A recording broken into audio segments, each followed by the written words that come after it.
What's happening, people? Crown Jewel 2025 in the bag. Let me know your thoughts in the comments. This is the upper tier. I am Niall. This is your reaction kind of review. Of course, we'll be doing the full review on Wednesday with the panel. Join us 8 o'clock Pro Wrestling Weekly on the channel. But a quick little reaction to the show. How did we feel about it? I thought it was a solid show. I thought it was a very enjoyable show. I think with Crown Jewel, I think it's a real good idea as well to take it on the road, being in Perth.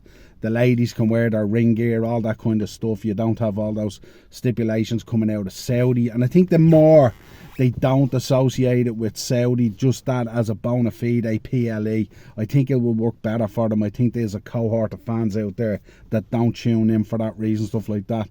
And they could develop Crown Jewel in a way to become a real date on the calendar for wrestling fans and stuff like that as they move it around.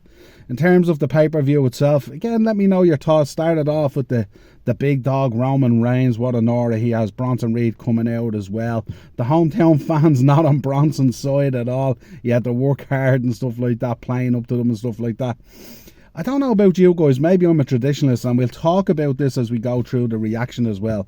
But street fights, I like street fights. I like guys in their street clothes. I like guys to come out. Remember the old school way of doing the street fights? You come out and the boys would be in their jeans and cut off t-shirts and all that kind of stuff. Not in their naturally polished up ring gear. And I thought that's the way it might go in terms of being a street fight and stuff like that. You know, Roman coming out. He could have come out maybe in a pair of jeans and a pair of boots or something. And, you know, like one of those old, what would I call it? Old 80s bunkhouse stampedes, if you like, you know. But no, not that. It came out kind of polished and stuff like that. As street fights go, did it really give you that vibe and that feel of a street fight and stuff like that? Probably not. Big win for Bronson Reed, as spoken about by Paul Heyman backstage with Breaker as well. Is this that moment that elevates Bronson Reed into that upper echelon, stuff like that? Let me know your thoughts. Obviously, the Usos coming out to counteract Bronson and Braun Breaker. But how did you feel about it? Obviously, Braun Breaker's an absolute star, no doubt about it. But kind of weird. And then Jay obviously spearing Roman into the table in the corner and stuff like that. It felt like all this match and everything that it was centered more about getting to that point than it was about the match being an Australian street fight and all that kind of stuff. But yeah, solid enough. Enjoyed it. Could have been a bit more on the weapon side and stuff like that. It could have been a bit more in it. Like just that little bit of substance really. And then Roman telling the two boys he doesn't want to see them till Christmas, whatever that means. Interesting one, but it'll be interesting to see where this whole Jey Uso storyline goes and stuff like that. Is he potentially the tribal chief in waiting? Let me know your thoughts. But yeah, kicked off the show. I always know it's going to be a big feel to the show when Roman Reigns is the man opening the show as well, you know. So then we move on. We had Tiffany Stratton versus Stephanie McMahon for the Crown Jewel title. Titles and rings and all that are quite jarring with the fan base. They don't really endear themselves to it at all with the volume of belts and everything else and kind of what they stand for. Maybe over time it might kind of solidify itself, maybe like that whole King of the Ring feel to it, who knows. But again, this was a match, and I said it in the watch along yesterday in the chat. I was in the chat. Shout out to Dave and Keith as well, who did the watch along yesterday. Stellar job. But I kind of felt this is a win-win situation for the fans, because if Tiffany wins, cool. If Stephanie wins, cool. But Stephanie picking up the win felt like a big win and a big moment for her as well. I think we all kind of felt Stephanie was going to pick up the win. She's on a wave at the moment. She's an outstanding athlete, a phenomenal wrestler with a phenomenal look. And a huge future in the business. Not to take anything away from Tiffany Stratton, who's been on a tear the last year. I said it yesterday in the chat, you just have to look at the opponents that she has ticked off on this title run. Really impressive from Tiffany Stratton as well. And at times who has had a lot of shit thrown at her as well. Sometimes undeservedly so as well. But has moved on from that and is a real top performer at the moment as well. So hats off to both girls. Solid job. Then we got the tag match. Don't know how you feel about this tag match. It seems to be an awful lot of talent tied up in a storyline that really kind of, it's hard for it to grab us, doesn't it?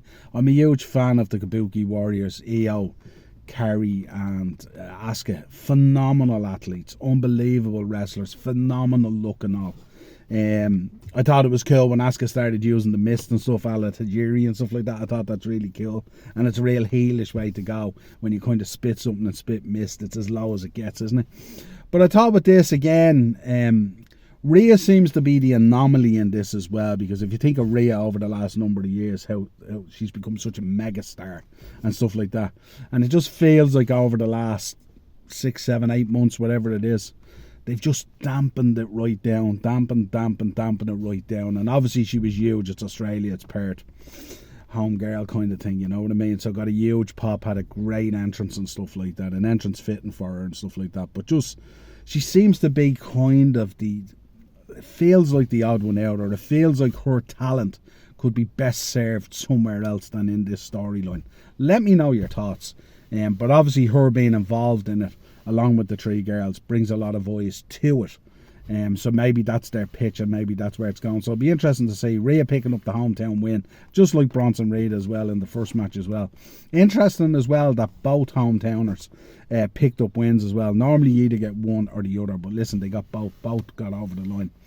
And a big win for Rhea and Io. So where does this go now? We shall see. Up next we had John Cena versus AJ Styles. This is one that's kind of divided a little bit of opinion. Obviously, it's probably, I would believe, it was a really, really good match, I have to say. I really, really enjoyed it. I thought when AJ came out, that TNA drip off him was phenomenal, excuse the pun. I thought when Cena handed the announcer the announce thing and all, total non-stop action, and the Bullet Club and all this kind of stuff, the face that runs the place and all, I thought it was really, really cool. And you could see AJ was fucking chuffed, like, you know what I mean? He was just like, oh yeah, this is where we're going to go. And clearly he didn't know about it, because Cena pulled the fast one, you know, which is kind of cool. I love those kind of insider things as well. They're really, really cool and stuff like that. In terms of a match, 2 of the best performers over the last 20 years, no doubt about it. They both go down in history. I mean, if you're talking about putting in a Hall of Fame over the last 20 years, both these boys go into it, don't they? And will do as well. Coming to the end of their careers, obviously Cena potentially finishing up in December. Will he or won't he? Let us know in the comments. And AJ talking probably about WrestleMania next year, maybe SummerSlam, who knows. But two performers that are going to be really, really missed, and are going to leave quite a deep hole on the roster. Now, to get to the match, I thought the match was really, really good. Then all these finishers started happening. And it's a kind of, it's a torn one with me, where I can see the online reaction of the poetic romance of it and all that kind of stuff. And we heard Triple H talk about it and all stuff like that. But on the flip side of that, you know, these are people's finishers. And these are the moves that we grew up on. These are the moves that we know inside out. These are the moves that we've seen so many monumental moments and big matches end with. And they just flushing them out there. And I get the whole tip the hat to the wrestlers that you've had history with down through the years and all that kind of stuff, and in a kind of nice kind of way. But I think there's easier ways to tip the hat to wrestlers that you've had history with and stuff like that and all, you know, without having to go in and dilute down the finisher somewhat and stuff like that. And where reason, I suppose, if you've done a few of them, then it's fine. But when you get a catalogue like this, I think there was something like, was there 12 in the end or something? I didn't count them, but I did see the list, and I know the list is pretty extensive. So I don't know. I'm not too sure how I feel about it. I'm a little bit torn on it, and I'm not going to be negative. It's cool. If you liked it, cool, you liked it. I wasn't overly out on it and stuff like that, but I'm just a little bit torn on it and stuff like that, you know, the certain elements of the business we want to keep intact and stuff like that, you know, and just flushing out all those finishers. I'm not too sure. I mean, you could tip the hat to people by wearing a bit of ring gear. I don't know, by signaling a move or signaling a thing, like, you know, the way Taker does that. You know, you can do things like that if you want to tip the hat. Hitting his finishing move and then following it up with your own finishing move to get a pin, stuff like that. And the amount of kickouts yesterday, after a while, it was fun for a while, and then it became a little bit jarring. So I don't know. That's just my thoughts on it there. I'm not hating on the match in any way. Before you come at me, let me know in the comments what you thought. I just thought it was, Jesus, when's this match going to end? Are they going to run out of finishers? How does the match end if they run out of finishers? And, you know, all this kind of thing. It was kind of weird. But I have to say, the two boys, they always put on And it was a big moment for AJ as well, because as good as AJ is, at times when he comes into these big matches, in these big PLEs, as good as we know he is, sometimes the match, for whatever reason, not necessarily AJ's, just sometimes fails to deliver or hit the points on the spots that it wants. But this time it was really, really good. I'm sure both boys would have been very, very happy with the match and how it was received. Probably a match fitting for a bigger event like a SummerSlam or a Survivor Series or a WrestleMania or a Rumble or whatever it is, you know what I mean? It would have been maybe bigger than those, you know. A match that, although you put it in a Crown Jewel, you know, it was a match that felt it was probably much bigger than a Crown Jewel event. So yeah, let me know your thoughts on that. Then we get into the main event, Cody versus Seth Rollins. Lots of history about these boys. Two very, very good performers.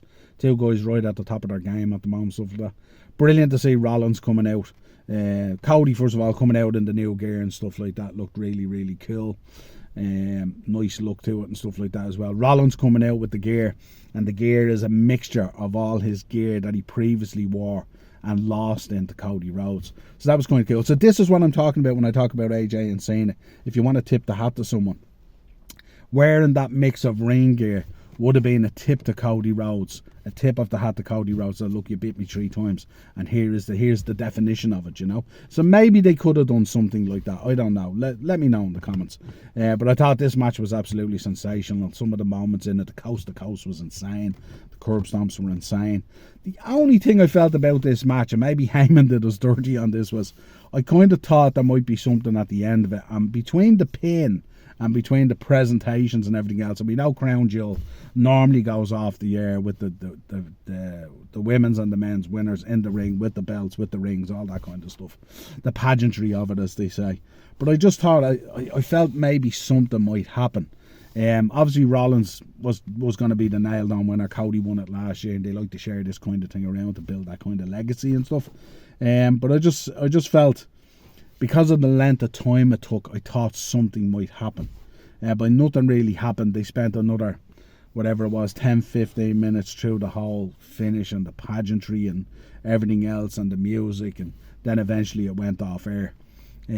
So when it went off air, I kind of felt a little bit flat with the way Heyman had spoke to Rollins and what had happened and what was said and what might happen. And that you're out there on your own kind of thing. And even the promo he did with the vignette he did with the two boys going, no matter what happens out there, you don't go out and get involved in all this kind of thing and all, which led me to believe that maybe they do go out and get involved. And was this the time where maybe the two boys, as part of the vision, go out there and go out on their own, and this is where they turn on Seth? I don't know, but it didn't happen anyway. But we know it will come down the line eventually, because we know this is kind of following somewhat the format of Evolution 2.0 kind of thing, so it will happen. But yeah, Crown Jewel in the bag. Don't forget to join us tomorrow night. We'll be live on the Monday mashup. I don't know what we're doing yet, but you'll find out later when we put the show up. I'll be talking to Marky about it. Wednesday we'll be back with Pro Wrestling Weekly, so we'll do a review of Crown Jewel. We'll also be talking Bound for Glory, we'll talk about Raw, we'll talk about the fallout from Crown Jewel and anything else that we can fit in. We'll have a full panel 6 on. And then Thursday Tier Talk, we'll be back with the usual Thursday Tier Talk, because the Prem is back next weekend. So folks, if you could subscribe to the channel, the upper tier, for your wrestling needs. It's Pro Wrestling Weekly. Hit that bell notification button, drop a like on the video, and we'll talk to you again real soon. Enjoy the remainder of your weekend.